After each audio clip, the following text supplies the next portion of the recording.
Hello there, Sithbelle here with another episode of Sithbelle Survives. Can you believe we're on episode 15 already? That is just crazy to me. Anyway, I have been a very busy Sithbelle. I've managed to get roofs on all four of the buildings, which I'm very proud of. Go me. One of them is going to change a little bit because I'm not quite happy with how plain it turned out, but we'll get there in a second. Anyway, rather than just teasing, let's take a look. So we'll start off with the most boring one, which is our little industrial guy. Try not to show the others. I kept it pretty plain and kind of like almost like a school building or a bank or something like that to match the brick facade thing that I've got going on. And I just used smooth stone slabs and blocks for the roof, and then put a nice little outline of smooth quartz on the outside. This one is the one that I'm going to change, I think. I like the shape of it. Oh, hi Creeper. How you doing, little buddy? You need to die. Anyway, so what I'd like to do is I'm going to add some dormer windows here, here, and there. Maybe do between 2 or 3. Haven't figured out yet. I just need to get in and actually do it. This one is our kitchen sink house, which I think it actually pairs well with the mud and the acacia rather well, and it kind of gives it almost a mushroom cap look. I'm actually pretty happy with how this one turned out. But my favorite one is this one. I kind of went a little crazy because A, the building itself is crazy, and I'm just ridiculously pleased with how it turned out. I like the little section at the top with the little opening and the little lights hanging through. I like the different shades of purple. This is a testament to all things purple in this particular build. My only regret is that the building is not taller, because I actually think that this would be better served a bit taller, but I love it. I'm probably going to cut away a couple more layers of the grass here, make the buildings look a little bit longer, all that fun stuff. But yeah, we have our villager trading hall set up, our villager trading village. As you can see from the rails, I still have a long way to go with actually getting the villagers in. In fact, let's go take a look at the noise machine that I have created. Inside here, see, I've actually put a little trim. I'm gonna put something along these doors. I actually think I'm gonna put storage here, like some barrels or some chests or something, because we need a spot to store our emeralds and whatever we're trading with these guys, and there's really not much room anywhere else. So I think we're gonna use that area. I think it'll work out well.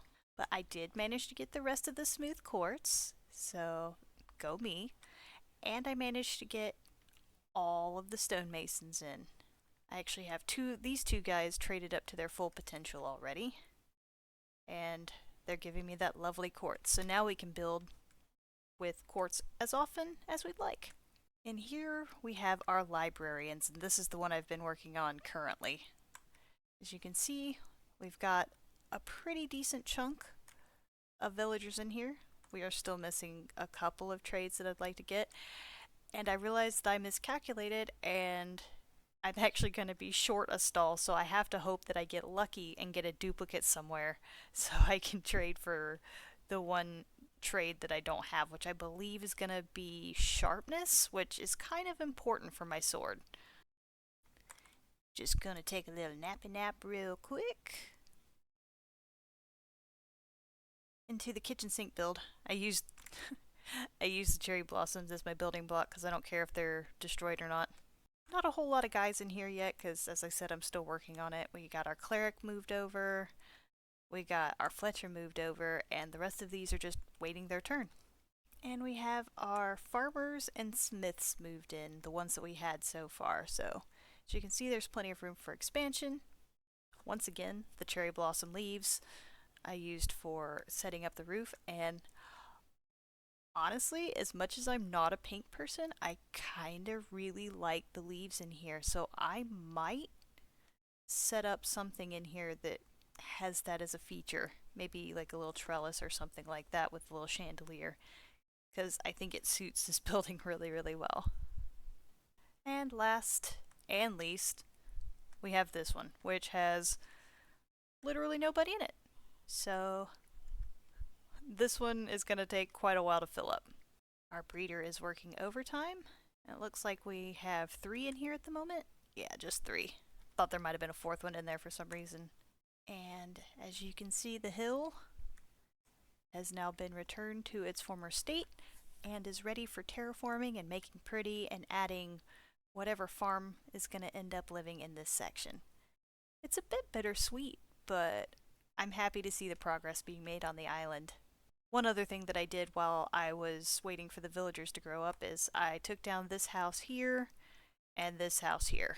If you can't remember them, well, they looked a lot like the houses that spawn in a village, so you're not really missing much. And lastly, I wanted to show you the progress on our map. Look at how cool this area is starting to look with our bamboo and sugarcane farm, and now our villager trading village. There's got to be a better name for that than villager trading village. I can't. No. We even have a small spot for our shulker monster. Look at that. Really needs to be cleaned up. Ah, that's much better. Some little dormer windows on both sides. Kind of makes it look like a 3-eyed alien with a little mouth right there, but you know what? We're going to leave it. And with that, I think the exteriors might be done apart from terraforming. Now we just got to get the insides looking as good as the outsides. Have some carrots. Make me some babies. Thank you. And here we see the villager leaving the breeding grounds as it reaches adolescence and returns to where it will spend the rest of its life as a servant for my every whim, basically. Welcome to your new home. I hope you'll enjoy your stay. Allow me to give you some decoration. And get stuck. Excellent. Now we're just going to trade a bit of flesh. Get y'all locked in. And that is one more house completely filled up. Hooray! It's so noisy! Luckily, we won't have to deal with this for too terribly much longer. But I've got to get the rest of these guys in first, and then I've got to find me a zombie. And then they might shut up. So that's what I've been up to. Now we get to work on something new. What is this new thing? I have no idea. We have entered unprecedented territory. There is a guy here for trading. And I actually have enough of a mess that I can trade these things. Look at this. Yeah. Netherite block, I'll get right on that. Polished deep slate. Some of these I don't have easily, or I'm just a little too lazy to get. Like the jukebox. I don't feel like getting that right now.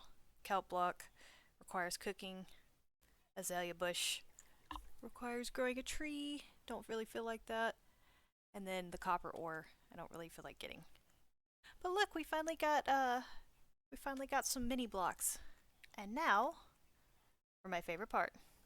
So for those who may not know, mini blocks are a resource pack that is similar to the heads mod, where they're actually just little bitty versions of the big block that you can use for decoration, and they're very cute, and they just add a little bit of extra dimension to your build. Eventually I'd like to collect them all, and we have ourselves a good start, and a new entry for the totem pole.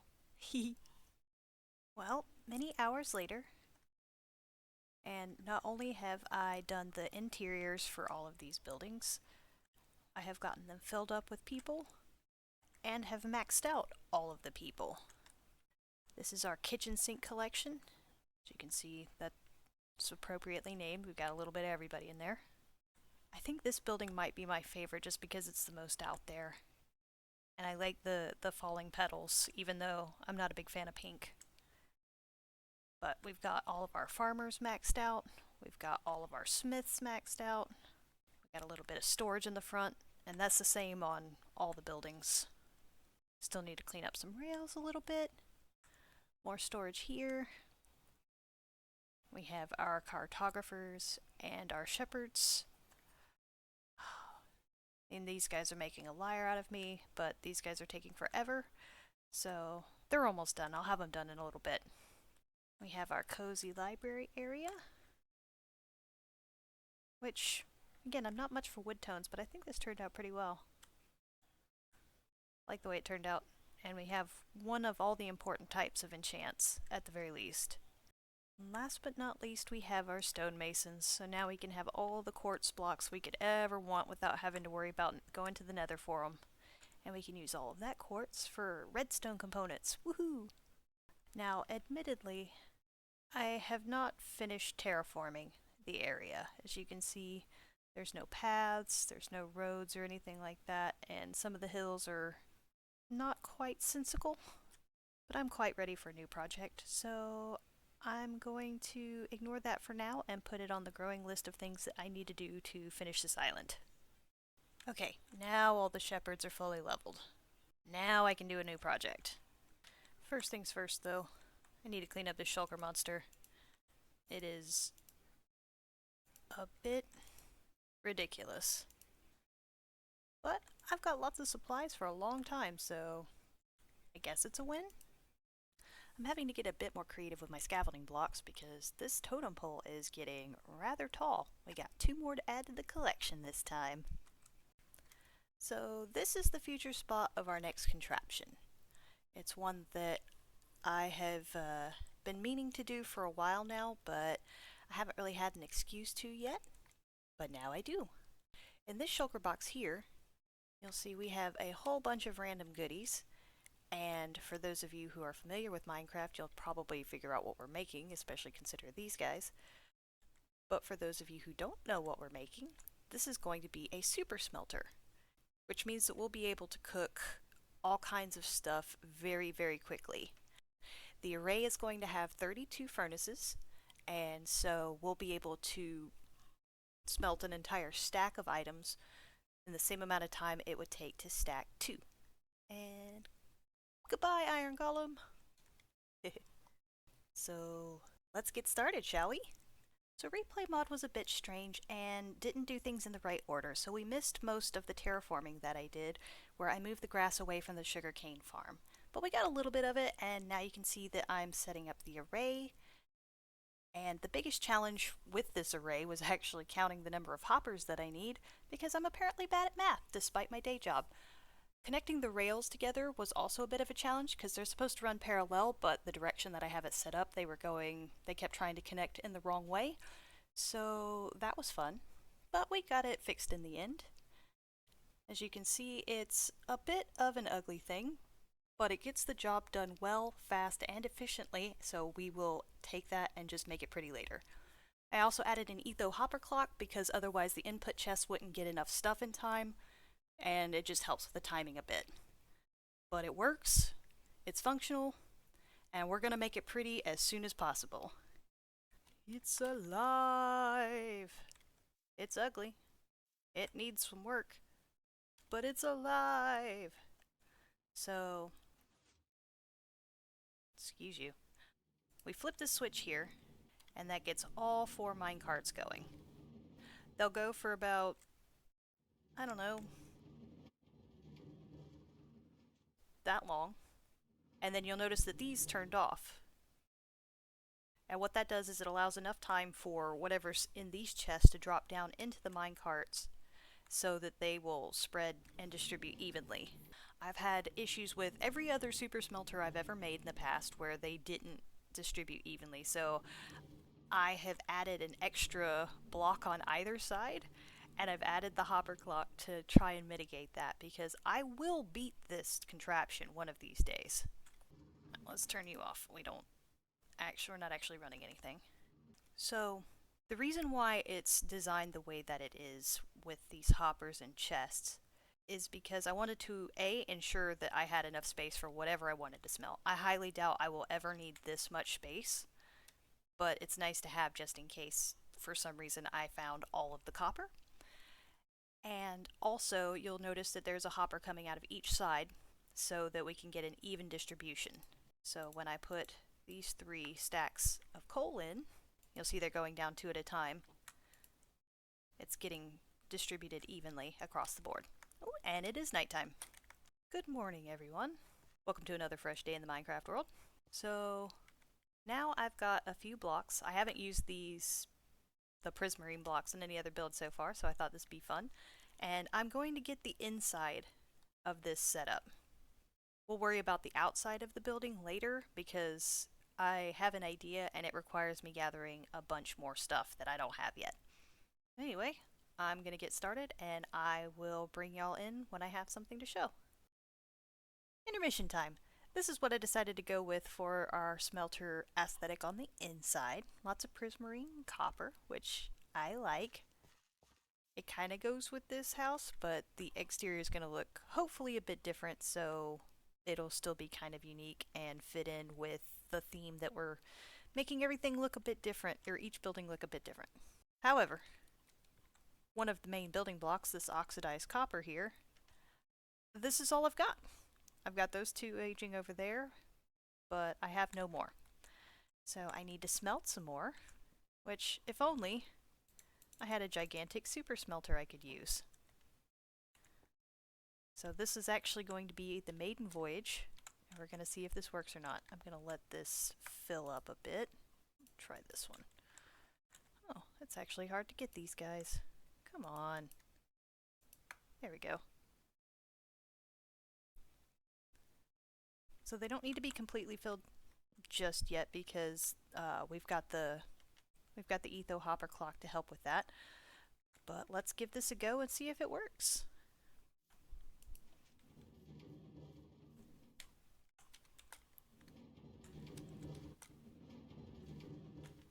Yay, they're all smelting.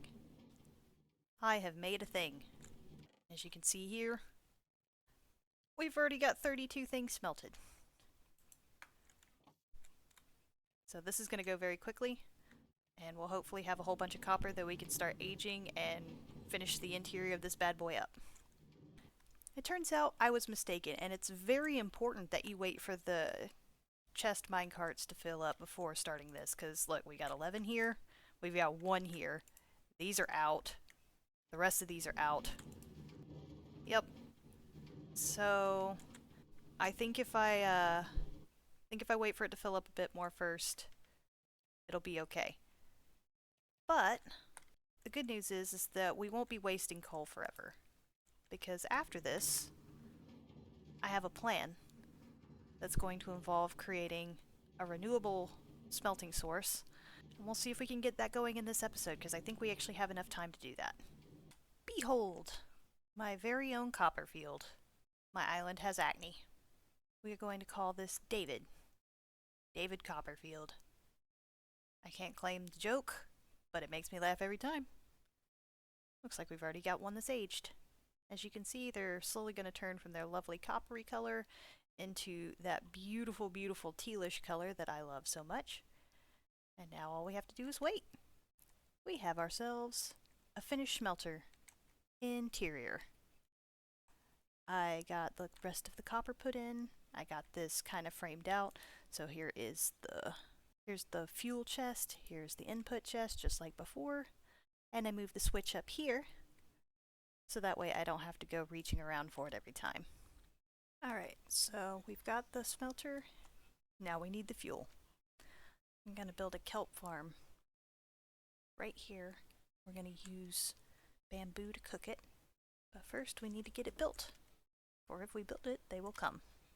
Well, that sucks. This is theoretically functional and ready to go, but it's about half the size that I wanted it to be. Which means I've got to tear down all of this and dig it about 6 blocks deeper. It's going to be quite a bit wider, but we'll get enough kelp to actually sustain our smelter over there, so it'll be worth it in the long run. But back to the drawing board. So this is a pretty straightforward build, all things considered. You basically create these tiered layers of observers and pistons and kelp, and you just alternate the 3 and eventually fill it up with water so the kelp will grow.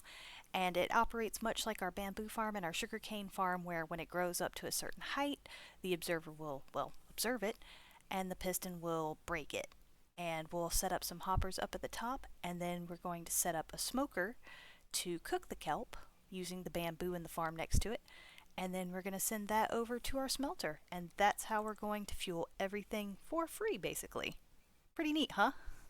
And with that, I think that's actually where we're going to leave it today. We actually got lot, a lot, a lot, a lot done on this episode because we, finished up our villager project. We got our smelter, we got this kelp farm started, and I'm going to take some time in between episodes. I'm going to fill this thing up with water, get it all set up, so that way I can show you what it looks like when it's all set up and ready to go. And hopefully we will have kelp blocks ready to go for our smelter after that.